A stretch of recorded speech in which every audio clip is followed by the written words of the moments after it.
ഇങ്ങനെയൊരു ശത്രുതാ മനോഭാവം വിശേഷാൽ ഉണ്ടാകുവാൻ കാരണം സാമാന്യമായി ശത്രുതാ മനോഭാവം ഉണ്ടാകും എന്ന് ഇപ്പോൾ ടീച്ചർ പറഞ്ഞതിൽ നിന്ന് മനസ്സിലായി. അത് ലോകം മുഴുവൻ. പക്ഷേ പാകിസ്ഥാനിലെയും അഫ്ഗാനിസ്ഥാനിലെയും ബംഗ്ലാദേശിലെയും ഒക്കെ വിശ്വാസികൾ അങ്ങനെ കണക്കാക്കുന്നത് അവരുടെ മുൻഗാമികൾ ഈ പറയുന്ന ആക്രമണകാരികളാണ്, മുഗളന്മാരാണ്, ഘോറിയാണ്, ഗസ്നിയാണ് എന്നൊക്കെ അവർ കരുതുന്നു എന്നുള്ളതാണ്. രക്തബന്ധത്തിൽ അവർ വിശ്വസിക്കുന്നില്ല എന്നർത്ഥം. രക്തബന്ധത്തിൽ വിശ്വസിക്കുന്നുണ്ടെങ്കിൽ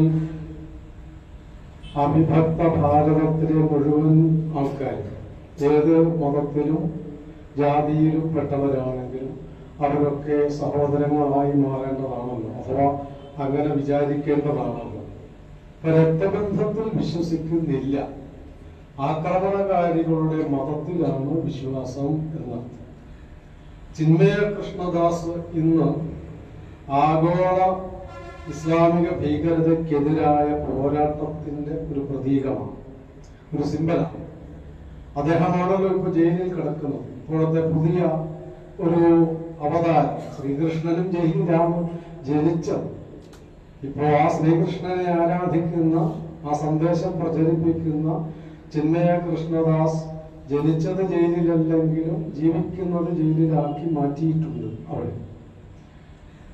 കൊറോണ കാലത്ത് ബംഗ്ലാദേശിലെ സാമാന്യ ജനത്തെ സംരക്ഷിച്ച ആളാണ് അദ്ദേഹം. ആഗോള തലത്തിൽ പ്രചരണം നടത്തി, ഒരു ആഗോള പ്രസ്ഥാനമാണല്ലോ ഇസ്കോൺ എന്ന് പറയുന്നത്.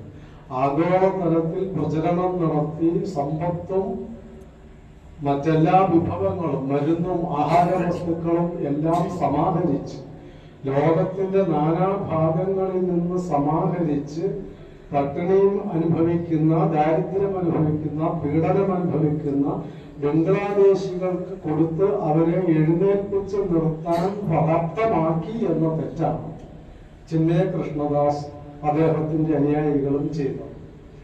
അങ്ങനെ അവരുടെ സ്വന്തം, അതായത് പറയാറില്ല എന്താണ് മൂർഖനെ പാലൂട്ടുക എന്നൊക്കെ നമ്മൾ പറയാറില്ലേ, അങ്ങനെ ഒരു പാലൂട്ടുന്ന സ്വഭാവമാണ്, അഥവാ അതാണ് അദ്ദേഹത്തിന്റെയും പ്രസ്ഥാനത്തിന്റെയും പ്രകൃതം. പക്ഷെ ആ പാല് കൊടുത്ത കയ്യിൽ തന്നെ കടിക്കുക എന്നുള്ളതാണ് അവിടെയുള്ള ഈ മൂളപിൻഗാമികളുടെ സ്വഭാവവും അത് തന്നെയാണ്. ഇതര മതങ്ങളെ ആദരിക്കുന്നവരാണ്. നമ്മൾ ഈ മലപ്പുറത്തും പെരിന്തൽമണ്ണയിലും കേരളത്തിലും വ്യാപകമായി നിത്യേന എന്നോണം കേട്ടുകൊണ്ടിരിക്കുന്ന ഒരു കാര്യമാണല്ലോ, എല്ലാ മതങ്ങളെയും ഞങ്ങൾ ആദരിക്കുന്നു, ബഹുമാനിക്കുന്നു, സംരക്ഷിക്കുന്നു എന്നൊക്കെയുള്ളത്. അങ്ങനെ ആ ആദരിക്കുന്നു എന്ന് പറയുന്ന വാദം ശരിയാണെങ്കിൽ എന്തുകൊണ്ടാണ് അത് ബംഗ്ലാദേശിൽ അനുഭവമാകാത്തത്? എല്ലാ മതങ്ങളെയും ആരാധിക്കുന്നു എന്ന് പറയുന്നത് സത്യമാണെങ്കിൽ ബംഗ്ലാദേശിലെ ക്ഷേത്രങ്ങൾ സംരക്ഷിക്കപ്പെടണ്ടേ? ബംഗ്ലാദേശിലെ ഇസ്കോണിന്റെ ആരാധനാ കേന്ദ്രങ്ങൾ സംരക്ഷിക്കപ്പെടേണ്ടതല്ലേ? അവിടുത്തെ വിശ്വാസികൾ, മറ്റിതര മതവിശ്വാസികൾ, ക്രിസ്ത്യാനികളും ഒക്കെ അടക്കമുള്ള എല്ലാ മതവിശ്വാസികളും നിലനിൽക്കേണ്ടതായിട്ടില്ല. അവർക്ക് കാവൽക്കാരായി മാറേണ്ടവരല്ലേ ആ നാട്ടിലെ ഈ പറയുന്ന വിശാലമായ ചിന്താഗതിയും വിശ്വാസവും ഉണ്ട് എന്ന് അവകാശപ്പെടുന്നത്? സത്യസന്ധമായിരുന്നുവെങ്കിൽ, ആത്മാർത്ഥമായിരുന്നുവെങ്കിൽ അത് പ്രത്യക്ഷമാകേണ്ടിയിരുന്നത് ബംഗ്ലാദേശിലായിരുന്നു. അതിപ്പോഴായിരുന്നു വേണ്ടിയിരുന്നത്. ആവാത്തത് എന്തുകൊണ്ടാണ് എന്ന് ഇവിടെ ഇരിക്കുന്ന നമ്മൾ ഇത്രയും പേരും എങ്കിലും ആലോചിക്കേണ്ടതും മറ്റുള്ളവരോട് അത് ചോദിക്കേണ്ടതുമാണ്. എന്തുകൊണ്ടാണ് ഇത് ബംഗ്ലാദേശിൽ ഈ വിശാലത പ്രായോഗികമാകാത്തത്? എന്തുകൊണ്ടാണ് ഈ സമാധാനം പ്രായോഗികമാകാത്തത്? എന്തുകൊണ്ടാണ് ഈ സർവ മതങ്ങളെയും സംരക്ഷിക്കുന്ന ഒരു സംവിധാനം അവിടെ പ്രയോഗത്തിൽ വരാത്തത് എന്തുകൊണ്ടാണ് എന്ന് നമ്മൾ ഓരോരുത്തരും നമ്മുടെ കൂടെയുള്ളവരോട്, പുറത്തുള്ളവരോട് ചോദിക്കേണ്ടതാണ്. 1951 ഇവിടെ സൂചിപ്പിച്ചു, അത് ബംഗ്ലാദേശിൽ 22% ഹിന്ദു ജനസംഖ്യ. ഇന്നത്തെ ബംഗ്ലാദേശിൽ, അന്നത്തെ കിഴക്കൻ പാകിസ്ഥാനിൽ അതിപ്പോൾ 7% ചുരുങ്ങിയെങ്കിൽ ഈ വിശാലത അവിടെ പ്രയോഗിക്കപ്പെട്ടു എന്നാണോ? അതല്ല, യഥാർത്ഥത്തിൽ വിശാലതയല്ല, സങ്കുചിതത്വവും ആക്രമികതയും മാത്രമേ ഉള്ളൂ എന്നാണ്. എവിടെ പോയി 22% ഇന്നങ്ങോട്ട് വർദ്ധിച്ച് ലോകത്തിലെ ഏറ്റവും വിശാലമായ ജനതയായി ഹിന്ദുക്കളും ക്രിസ്ത്യാനികളും അവിടെ മാറേണ്ടതായിരുന്നില്ല. എന്തുകൊണ്ട് മാറിയില്ല? ഭാരതത്തിൽ നേരെ തിരിച്ചായിരുന്നല്ലോ. വളരെ കുറച്ച് സംഖ്യ ഉണ്ടായിരുന്നത് ഇന്ന് 14% മാറി, കോടിക്കണക്കിന് ആൾക്കാരായി മാറി. ഇവിടെയാണ് പീഡനം എന്നും പറയുന്നത്. പീഡനം ഇവിടെ നടക്കുന്നു എന്ന് പറയുന്നു, പീഡനം ബംഗ്ലാദേശിലും നടക്കുന്നു. ഒരിടത്ത് പീഡനം നടന്നപ്പോൾ ഹിന്ദുക്കൾ ന്യൂനപക്ഷങ്ങൾ ഇല്ലാതെയായി, മറ്റൊരിടത്ത് പീഡനം നടന്നപ്പോൾ ന്യൂനപക്ഷങ്ങൾ വർദ്ധിച്ചു, 10 മടങ്ങായി വർദ്ധിച്ചു. അങ്ങനെയാണെങ്കിൽ പീഡിപ്പിക്കപ്പെടുന്നവരൊക്കെ പ്രസവിക്കുകയാണോ ചെയ്യുന്നത്? അങ്ങനെയാണെങ്കിൽ ബംഗ്ലാദേശിലും അത് സംഭവിക്കേണ്ടതാണല്ലോ. അപ്പൊ പീഡനം എന്നിവിടെ പ്രചരിപ്പിക്കുന്നത് യഥാർത്ഥ പീഡനം മറയ്ക്കാനുള്ള കപടമായ തന്ത്രം മാത്രമാണ് എന്ന് നാം മനസ്സിലാക്കേണ്ടതുണ്ട്. ഇന്നത്തെ ഢാക്കയിൽ 70% ഹിന്ദുക്കളാണ് ഉണ്ടായിരുന്നത്. ഢാക്കയിൽ 1951 സെൻസസ് അനുസരിച്ച് ആ 70% നിന്ന് എവിടെ പോയി? അവരല്ല. മൃഗീയ ഭൂരിപക്ഷം ആ നഗരത്തിലുണ്ടായിരുന്ന ഹിന്ദുക്കൾ എവിടെയാണ് അപ്രത്യക്ഷമായത്? എന്തുകൊണ്ടാണ് അപ്രത്യക്ഷമായത് എന്ന് നിങ്ങൾ പഠിക്കാനല്ല, നിങ്ങൾ നിങ്ങളുടെ സഹപാഠികളോട്, സഹപ്രവർത്തകരോട് എല്ലാം അന്വേഷിക്കുകയും ചോദിക്കുകയും ചെയ്യേണ്ട ചോദ്യമാണ് അത്. ബംഗ്ലാദേശിൽ ഖിലാഫത്ത് പുനഃസ്ഥാപിക്കും എന്ന് പറയുന്നു.